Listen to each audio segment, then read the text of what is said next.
Hello my fellow wasteland scavengers, this is Caedo. In this video, I will be guiding you to the locations of all the unique armor and apparel of the DC Wasteland. I will also show you the basic stats of each piece in this format. Stick around because you may be surprised. Introductions out of the way, let us begin. Now you may know these ones already, but the first 4 pieces you can receive are all in Megaton, 3 of which are obtained by helping Moira Brown with the Wasteland Survival Guide. After introducing yourself to her, she asks you how your life was in the vault. Telling her your take on it will yield the Armored Vault 101 Jumpsuit. This jumpsuit has been reinforced to have identical weight and damage resistance of the Vault 101 security armor, the only differences being looks and the energy weapons and small guns bonuses. During Chapter 2 of the Wasteland Survival Guide, you'll be asked to place an observer unit in a nest of mirelurks. Do this without killing them and she will give you the Shady Hat, which will give you a bonus to perception and a small bonus to sneak. Also in Chapter 2, you will be learning the effects of being wounded. Come back with the requirements of having a crippled limb as well, and you will gain the environment suit, giving an early boost to radiation resistance. The 4th item set I mentioned in Megaton is the Sheriff's Duster. It is worn by Lucas Sims, the lawman of these parts. So if you blew up Megaton without getting this, you're out of luck. Also, if you are not familiar with reverse pickpocketing, you pickpocket the individual whose gear you want and give them pieces that have a better damage resistance than their own. The next time you come back, they'll be wearing the gear you gave them, allowing you to pickpocket theirs. Or yeah, you could just kill them for it. I'll let you choose. So the Duster itself has a minor damage resistance, but it has a charisma bonus and a hat to match. A great set if you want to be an ironic lawman or woman. Lesko's lab coat and the naughty Nightwear can be found in Marigold Metro Station, underneath Grey Ditch. Now to get Lesko's lab coat, you will need to activate the quest Those. This should happen around the time you visit the Super Duper Mart. The naughty Nightwear is part of an unmarked quest, which starts from a holodisc found next to some skeletal remains of a man who shot himself trying to deliver a package. That sounds familiar. Quelling the problem in Grey Ditch, in the favor of Lesko, will give you his lab coat, which gives fair radiation resistance and a decent boost to your science skill. As for the naughty Nightwear, the thing that stands out the most is its bonus to luck, which is rare when it comes to equipment, along with a decent bonus to speech. Too bad it can't help you get lucky, right? We now head to the land of the ritzy and the wealthy, to Tenpenny Tower. There's several occasions where you have the chance to kill Tenpenny without being noticed. In the process of helping Roy Phillips get into the tower, Tenpenny is available to be killed immediately after he is convinced to have some ghoul neighbors. If you tell Roy Phillips that his gang can move in and you don't take care of Tenpenny fast enough, he will be killed automatically within a day or so. The style alone of this suit makes it worth getting, but its stats of course reflect a weaker version of the Sheriff's Duster. But there is a time and a place for everything. As I mentioned Roy Phillips and his band of ghouls, they reside in Warrington Station, which has 2 entrances west and southwest of Tenpenny Tower.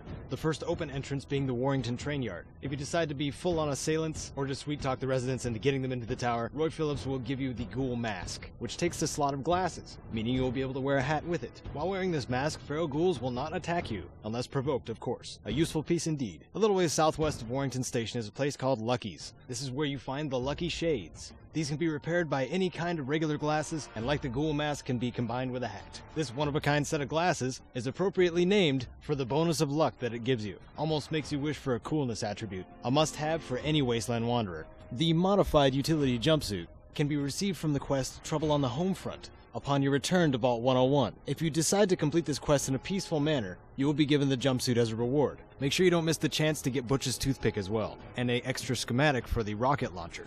This unique jumpsuit has a little bit of everything, including luck, a minor bonus to repair, and a radiation resistance, and red sneakers. So you all know 3Dog at this point, I hope. Believe it or not, he is in possession of a piece of headwear that is quite decent. For this, I highly recommend the reverse pickpocketing method I mentioned before, because killing him has quote-unquote serious consequences. He has a set of glasses as well, but they're not nearly as spectacular as the Headwrap, which gives a damage resistance of 2, which gives a 1-point bonus to both luck and charisma. This means that you will actually be able to have a full set of gear with a 3 luck advantage. There's no such thing as enough critical strikes. Also within the city limits is a place called Takoma Park. Upon arrival, there will be a little shop where you can find the Takoma Park Little Leaguer cap. This is the only unique baseball cap, which naturally can be repaired by its common counterpart. Not unlike the Little Leaguer perk, this cap provides a small bonus to explosives and melee weapons, and also gives a small damage bonus when using a baseball bat. Appropriate, no? On the main drag in DC is a place called the National Archives. This is where you find Button's wig, with the assistance of a treasure hunter named Sydney. In the quest Stealing Independence, you will encounter Button Gwinnett. Well, a recreation of him. Alongside his other possessions, you will find a powdered wig, with the effects of making you feel dignified, justified, and bona fide. This removes 1 point of perception, but replaces it with a point of intelligence, and bonuses to barter and speech. Hunting for history, you may stumble upon the Museum of History, where you will find Lincoln's hat. Now, the Museum of History has quite a bit of areas, but where you are looking for this is in the lower halls. Look for feral ghouls and turrets and you're in the right place. You may begin to see a pattern with this hat, as it seems that historical figures had more intelligence because they knew what style was back then. Lincoln's hat gives you a point to intelligence and a large bonus to speech.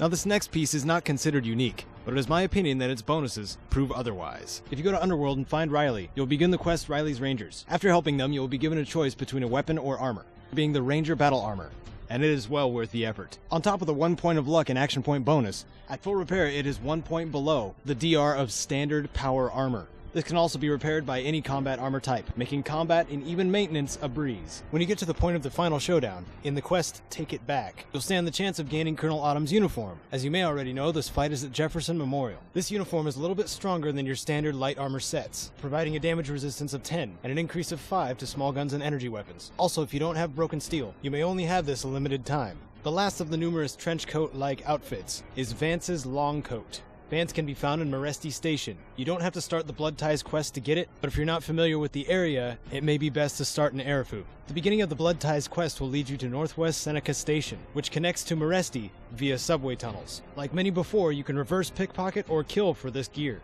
This coat is one of the very few suits with a bonus to perception, along with charisma and a small guns bonus. West and over the river from Seneca and Meresti, you'll find the MDPL Mass Relay Station. Inside, there's a raider named Torture.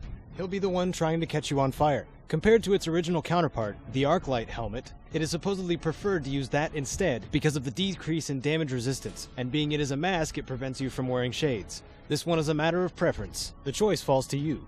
Going to Canterbury Commons can start you on your way in receiving Crow's Eyebot helmet, the flame decaled version of the original. If you speak to Uncle Ro and ask about funding the caravans, and choose to max out funding with Crow's caravan, he will give the helmet to you as a token of appreciation. Despite being the heaviest helmet in the game, at the weight index of 10, you are allowed to wear goggles and or shades while it is equipped. And while on the subject of Canterbury Commons, when you first show up you will find two fools in superhero costumes, the AntAgonizer and the Mechanist. Beginning the quest, the Superhuman Gambit will give you access to one, if not both, of these costumes. I want to say there's about 5 different outcomes for this quest, but if you kill them both on the spot, you will forfeit the chance of getting a unique weapon in the process, the weapon depending on who you side with. Now, both of these suits have identical stats, except for the attribute bonus that they give. The AntAgonizer gives a bonus to agility and removes a point of charisma, while the Mechanist gives a point to endurance and removes a point of charisma.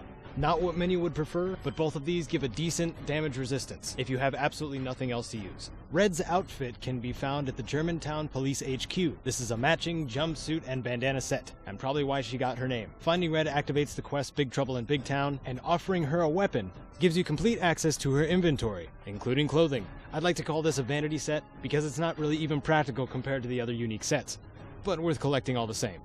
The Realm of the Slavers, also known as Paradise Falls, is where you will find 3 pieces of apparel, well, 3.5. I forgot Eulogy's hat. Speaking of Eulogy, the leader of the Slavers, he has the suit equipped and his hat is inside of his pad. And also, after finding Little Lamplight, he will have a subquest for you to get the 3rd piece of apparel. And the Vault 77 jumpsuit is found in the Slaver Barracks, next to a holotape. It has quite an interesting story behind it. I suggest you look it up. Eulogy's suit and hat, yes, I forgot it, may leave you feeling even more stylish than Tenpenny, as the suit's stats are identical to his. When you go to get the Vault 77 jumpsuit, the only one in the DC Wasteland, it'll have a bonus of 5 to both unarmed and melee, and a strange obsession with puppets. The Boogeyman's hood is given to you after completing the subquest for Eulogy. I'll let him explain. It doesn't look like much, but this helmet's reinforced like crazy. You'll find a use for it. West of Paradise Falls is Roosevelt Academy. Nearby, you can gain the Wanderer's leather armor. A short distance east of the academy, there is a ridge and a small encampment. Somewhere near that encampment, you will find a Wanderer, surrounded by a few guard dogs. They will show up as male or female and are automatically hostile. Looting the Wanderer's equipment will give you the Wanderer's leather armor. It has the same DR as the original, but has a quite decent bonus to small guns. If you prefer guns in the early game, this is a good set to start with. The Prototype Medic Power Armor is the first unique power armor set on this list, and it is found in Old Olney. The suit can be found in the sewers on the corpse of an initiate, and when you first equip it, you'll hear this. Listen up, you goddamn puke! You are now wearing Prototype Medic Power Armor! This has higher rad resistance than the original, but does not get the strength bonus. But not only does it alert you when an enemy is nearby, even if it does get annoying, but it uses Med-X automatically at 33% health. Definitely has its uses.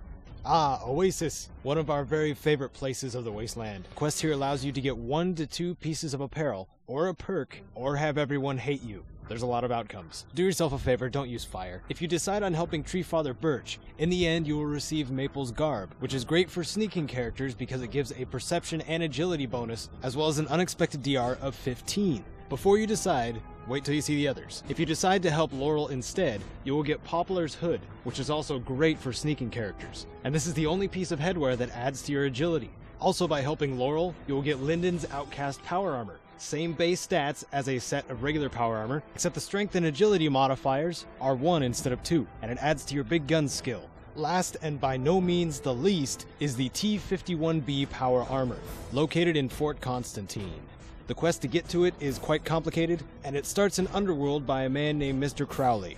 You will need 3 keys to get to the armor, at which point all you need to worry about is the training. For being the most iconic armor, not much needs to be explained. You gain charisma from the helmet, a nice bit of radiation resistance, and you're basically a walking tank. You can now get into a fist fight with a Deathclaw.